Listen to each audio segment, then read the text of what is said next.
Hey everybody, welcome to the Barefoot Garden Center. We wanted to take a quick video and show you your plants so you could see what they're looking like and how they're growing. This greenhouse, we're going to start in one of three. We're going to see if we can do all three today. This greenhouse is our honeyberry and blueberry greenhouse. So for blueberries, we've got half high. So we've got North Blue, this one's Northland. We've also got Chippewa. You'll notice a significant difference when you jump into the high bush, where they're getting a lot taller. This will be like what you'd find at a blueberry farm oftentimes. And they're gonna put out more like arm style berries, larger berries oftentimes, where the half high are gonna be a bit smaller, but still very prolific. When you see all these blueberries and what we've got in here, this is actually the fun greenhouse. Actually look down here, see if you can see her. Whoop, there she goes. Let's see if she, well, what we've got in here is a bee house. There she goes, bringing in her dirt clob. So what they've all done for the day, they wake up, they gather as much pollen as they can. So they're gonna go through here and they're gonna pollinate every single one of these flowers. Then they're gonna bring their pollen back, they're gonna put it in their little hole, then they're gonna lay an egg on it. And then at the end of their day, which is right now that it's starting to become closer to dusk, they're all coming into this little, I put some clay and mud in here, and they roll a little ball up, and they bring it in here, and then they plug up that little egg with pollen. But they're doing an awesome job. It's really fun to have them in here. They're flying all over our heads. Annabelle loves it. It's just the sound. The sound's usually normal for all bees, so I get kind of scared of them. Yeah, it's just natural to feel like you got to kind of get it away from you, but we hold them and everything. But you can see the fruit. Where we're getting, wow, this is, I don't know what the heck is going on here. Oh, it's over here. Yeah, so the fruit is setting. So we're getting plenty of honeyberries on these. Here's a, man, I am doing horrible with this camera. Here's a bunch of honeyberries over here growing and ripening on the plants. And that was the goal. We want to get you a bunch of honeyberries. It's just like a scene of bees all over her. A bunch of honeyberries and a bunch of blueberries and strawberries down here. So these are all of our June bearing. It's Flavor Fest because we picked that one because the flavor was phenomenal and they last the longest in the fridge. And oh, I had somebody trying to video bomb. And then these ones are Ogallala. People from all over the country have been trying to order our Ogallala because it's such an amazing strawberry, but really hard to find. So that is our first greenhouse, and just wanted to show you your plants are doing amazing. They're growing beautifully. They're getting ready to be planted into your yards, and the bees are loving them too and giving them lots of attention. So now we're going to run over to the other two greenhouses. One of them is another small one, like a hoop house style, and the last one we'll get to will be the big trees. So you can kind of see what the size is on your trees, whether that's a fruiting tree or a shade tree, and I was going to say everything in between, but there's flowering trees that'd be in between. So I got flowering trees too, a bunch of crab apples. So first we're going to jump into the raspberry, currant, grape, and gooseberry greenhouse. So let's dive on into this next one so you can see what they look like, see what kind of plants we have in here. Now, one thing we like a lot is variety and a lot of different colors. So for raspberries, we do have red. You'll notice this one here is completely thornless. That's intentional. We want you to be able to pick without getting hurt. So that's the Joanne J. One of the best thornless raspberries you can get. And they're starting to pop up here. They grow so fast that we planted them a bit later. So obviously this greenhouse is a little bit later than that one up front. That's the Joanne J. It's a red thornless. This one is going to be the Bristol. It's a black. Then we get to the golden raspberries, and these get big fast. So also we started those a little bit later. They do have thorns, but they are one of the best tasting golden yellow raspberries out there. So, and they grow really well in our area. And then we've also got the purple raspberries, Brandywine, and I think those are just about sold out. But they're all growing really well. When you get these home, if you want to propagate more, what you'll notice is if you look at the buds on these, you'll notice the buds are going down and then swing up. It's because you just dip the tip in the ground. So once this one, for example, here's one growing up. Once this grows up nice and tall, you can take that tip, dip it in the ground, and it'll root and send up more. So these are all tip cuttings, and they're going to produce a whole bunch more, but you can do that on your own. Another really easy plant to propagate that we have here is going to be our currants. So here, this one's an example of our pink champagne currant. This is the best fresh eating currant that there is. So if you just want to go out and just pick a currant and eat it, or have a whole bunch that you just put on a fruit salad, pink champagne currants are wonderful for that. You'll notice that I actually have them down here in the shade, because currants do great in the shade. If you got a spot underneath a tree or something, currants are wonderful for that. These ones here are the red currants. So we've got pink champagne, we've got red currants, we've got white currants, and you'll see that they're actually already blooming as well. So a lot of people ask when these are going to give fruit. They will give fruit for sure by next year, and some of them will give fruit already this year, but bank on next year. But yeah, they're already matured wood and excited to give fruit. And then the last one is going to be the black currant, which the black currant is going to be some of the highest in antioxidants. Not your best fresh flavor. Some people will like it, but it's more of something to put in a syrup or something like that. Or if you're looking, something for immune supporting, or if you add it into a blend. Here's some flowers already going on the black currants too. Now these are super easy. All the currants are super easy to root. You can simply, I could cut this off right here to establish better growth on the bottom. Literally stick that in a cup of water and it'll root. Or you could take cuttings this time of year outside, stick that in the dirt and they'll root. Very, very, very good rooting. And then we've also got some grapes in here. We got a thornless variety named Somerset. Not thornless, seedless.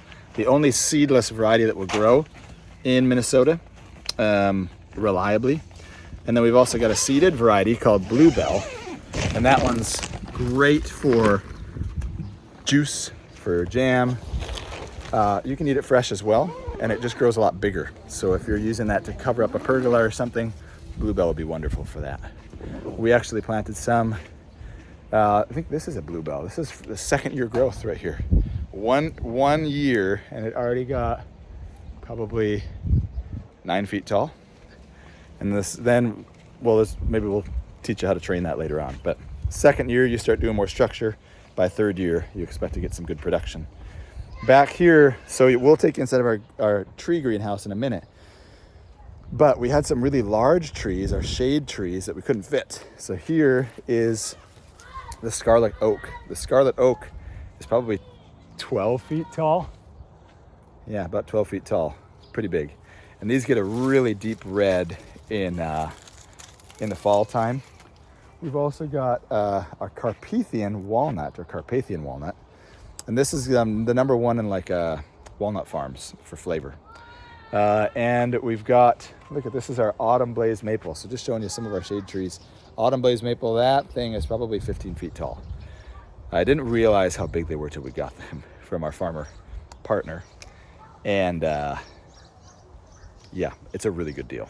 If you're looking for a shade tree, any of these shade trees are enormous and beautiful, and you'll be very happy when you get them. So let's jump into the final greenhouse, which is our tree greenhouse. Treehouse. Maybe we'll call it the treehouse. That's actually kind of clever. Here we go. So the tree greenhouse, this is where our starts are really cranking.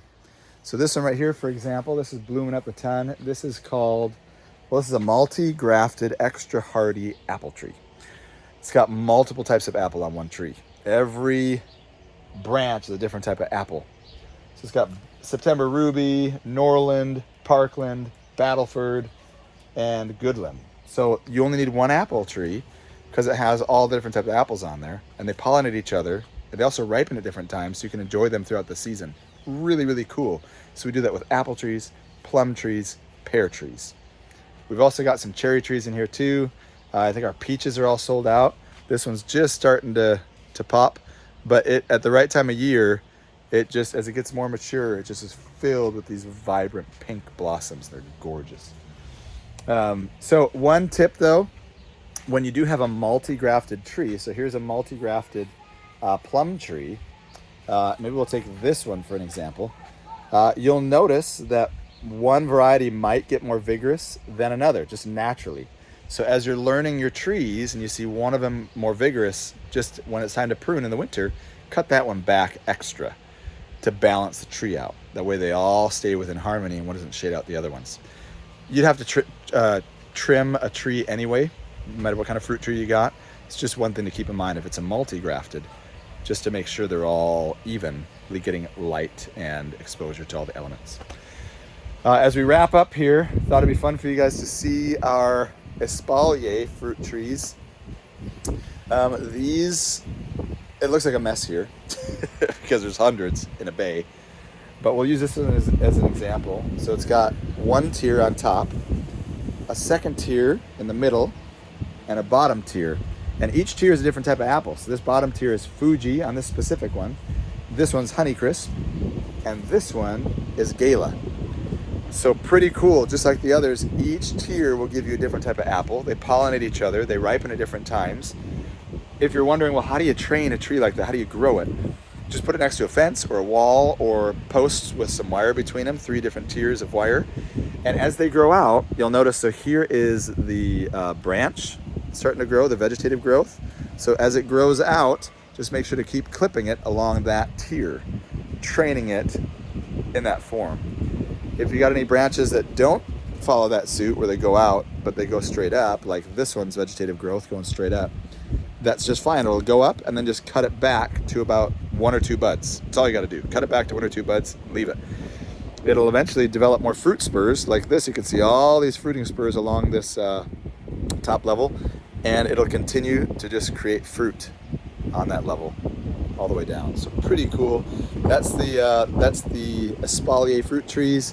In the back corner here, we've got all of our mulberry. They're getting really vigorous and excited and growing.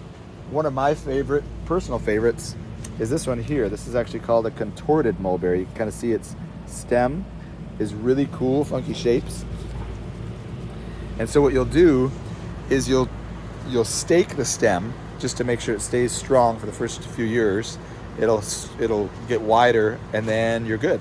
And then all the branches that come out are all cool and gnarly and they look really cool all times of the year. But we've got an everbearing, we've got the contorted, and I believe there's one more mulberry we've got in there. These are some other gooseberries. These are the red gooseberries. And it already has really big, a good amount of flowers on those as well. These ones, Annabelle, why don't you come on over here so we can see your size compared to these. These are called service berries. And yeah, so Annabelle's probably close to 4 feet. And they're taller than her. I'm 5'11". These are about 2-3 inches up. They're getting close to me. Some of the ones in the back are actually taller than me. So this used to be completely covered in white blossoms everywhere. It's really pretty in the spring. Actually, here's some still remaining on there. But then those blossoms, after they get fertilized or pollinated, now you're starting to see, when we deliver them, they're going to have fruit all over them. So they're already going to have a bunch of beautiful Saskatoon berries, which is kind of an alternative to a blueberry. So that's it. We could go through more, but for your sake of time, we'll end there. We are going to be, there's our bee house in this greenhouse, and there are some bees flying around in here doing their thing. We've also got a little bit of, we've got some elderberry here in the middle row, and those are all starting to sprout up and will look totally different in the matter of weeks. And we are going to be, we propagated a lot of dahlias. This is one of our favorite dahlias right there. Look at that, that's beautiful. So we've got some yellow dahlias, we've got some purple dahlias. We'll have a lot of single petal dahlias because if you're looking at pollinators, that's their favorite. These ones are really pretty, and everybody's gonna love making bouquets out of these. But the single petal, where it's kind of open face, that's where you'll get all the big bumblebees and all the pollinators on them, and they'll absolutely be loving them. These are our, we did about 3, we asked a bunch of people what kind of tomato plants they liked. So we grew the favorites. This is probably about 450. We're gonna pop those up soon, grow them out a little further, and that'll be a little gift for everybody that orders from us. But Annabelle, what do you want to say as we close out the garden tour? Bye. See you later. Thanks for watching. Happy gardening.